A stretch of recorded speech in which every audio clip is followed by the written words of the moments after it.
Hey guys, Ouija here, coming at you with an updated version of my previous deck, Oldhim Hand Control. I guess I'm calling this version 2.0. Made a few changes to the deck, and I've had people ask questions about what those changes are. I've replied to some of you in the comments, some of you on Discord, but wanted to make a video to reach more people. Before we get started, I'd like to wish everyone a Happy New Year. Cannot wait for this year, Flesh and Blood, with Everfest right around the corner, with their whole Pro Tour thing. It's going to be awesome. Can't wait. And I'd also like to thank anybody who subscribed, commented, or just messaged me on Discord. I love when you guys ask questions. I love the creativity. You know, some people want to take cards out, put their own twist on it. Love that. Love talking to everyone.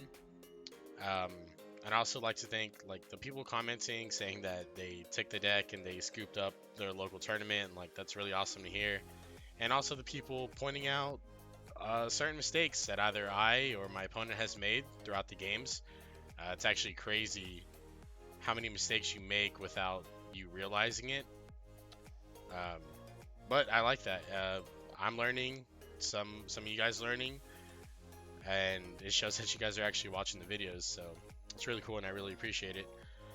So let's go over the deck. This video shouldn't be too long. I'm not gonna like explain as much as I did in the last video. If you're interested in like the core game plan of the deck, you can go watch that. I just want to go over some of the changes. So Oldhim, obviously we're playing that. Winner's Will, Crazy, pitch 3, 4, Frostbite. Crater Fist is something that I have switched to the main board instead of Goliath Gauntlet. Um, the 3 block on Crater Fist is just really good over the course of the game. Some games are becoming very close with Goliath Gauntlet, and the extra 3, essentially HP, and is really helpful, stopping like on hit effects and things like that. I still play Goliath against things like Kano, since, you know, obviously Kano has no physical damage. Um, you can play Null Rune instead of that, but Goliath is fine. Kano's pretty free anyways.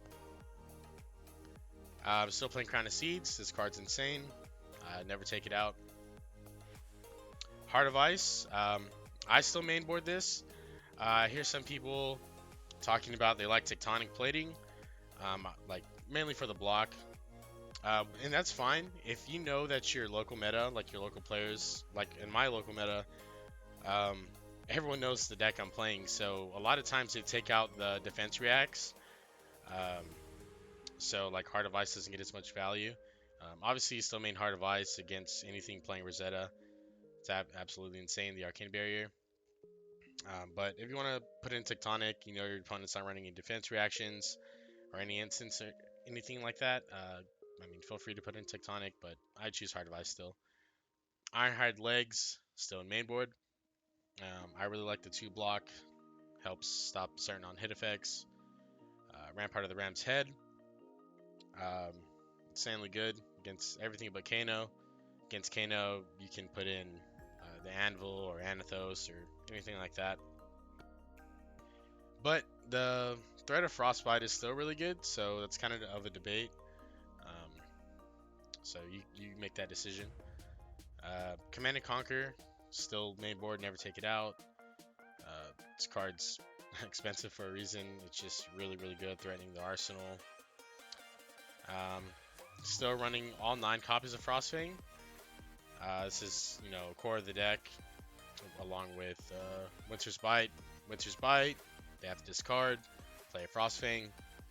They have to either block it or discard another card. So that's where the hand control part comes in. I'm still playing. Well, actually, this is one of the changes I've made. I used to play 3 Blue Ice Quake. I took those out, and in its place, I put in 3 Polar Blast.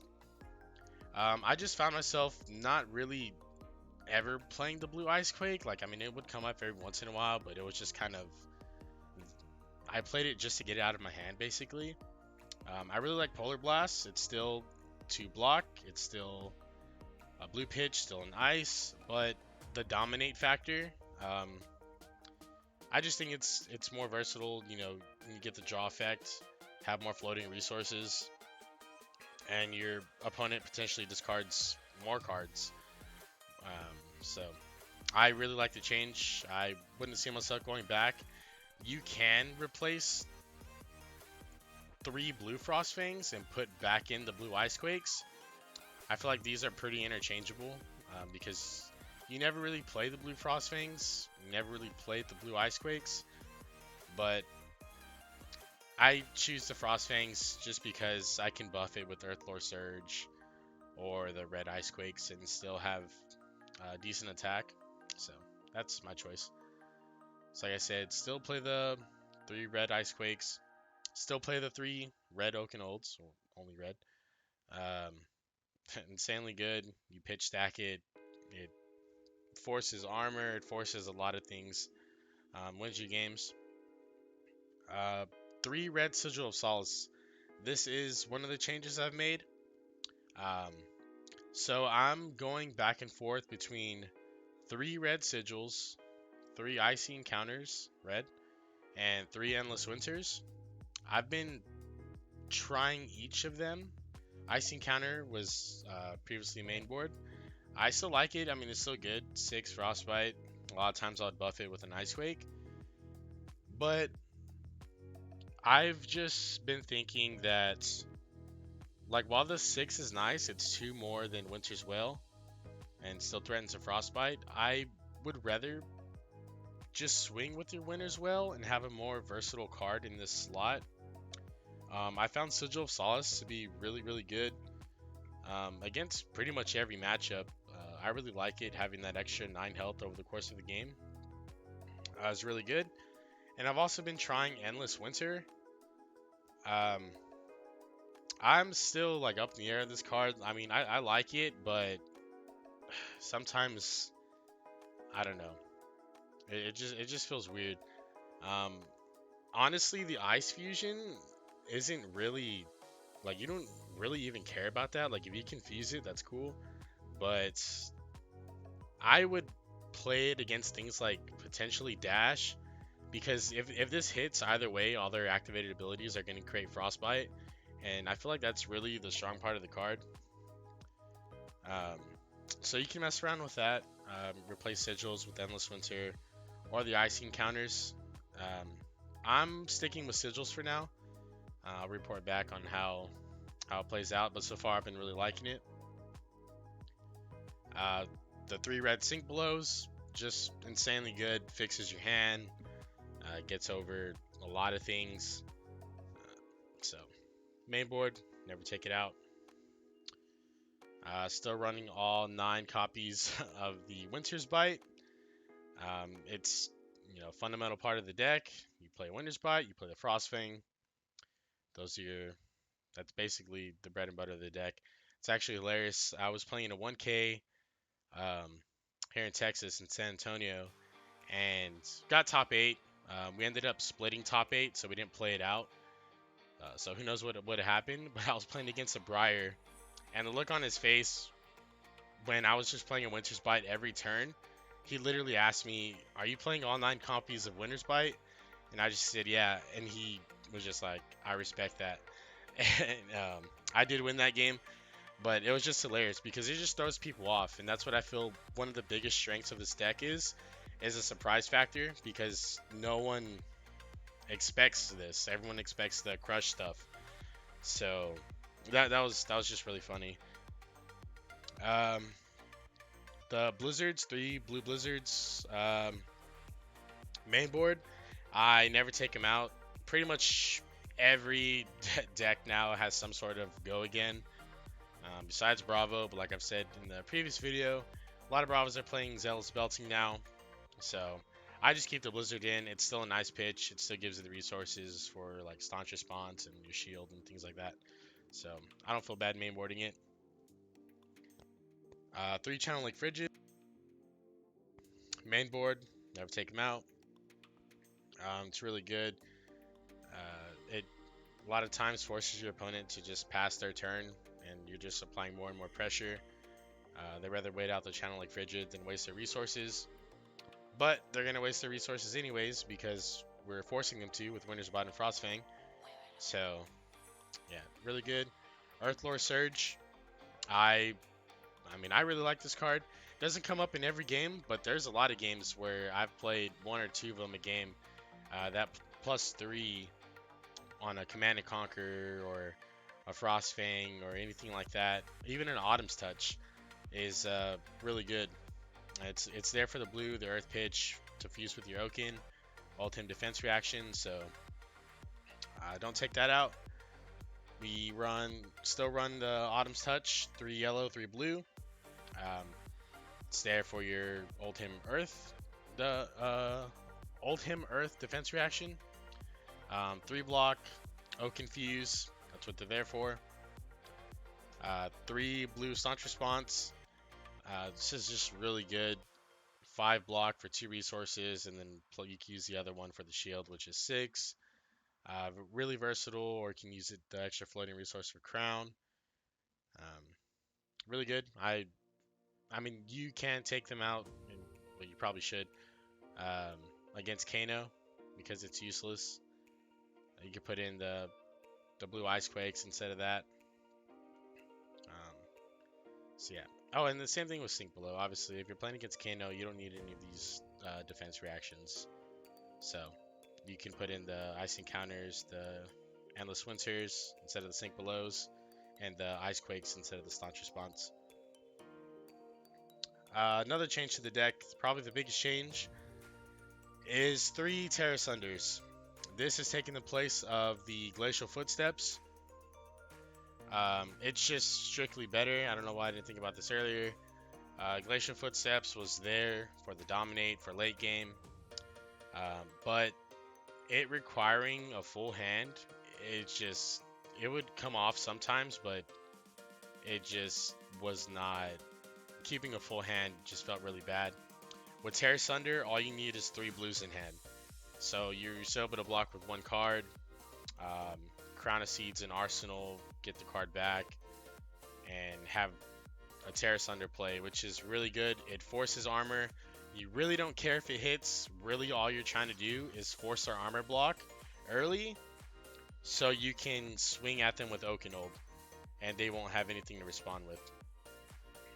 So Terra Sunder, this really upgrades the deck in a big way. It doesn't, replacing it with the Glacial Footsteps, it doesn't take anything away. They're both blue. They're both 3 block.